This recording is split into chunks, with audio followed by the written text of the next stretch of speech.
উনি শুধু ঘোষণাটা করবেন।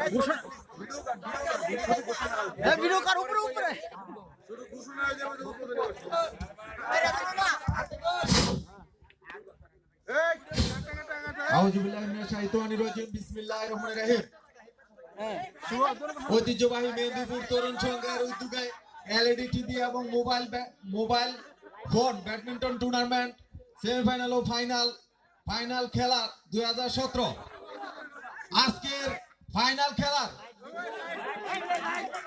আজকের ফাইনাল ব্যাডমিন্টন খেলার শুভ উদ্বোধন ঘোষণা করলাম।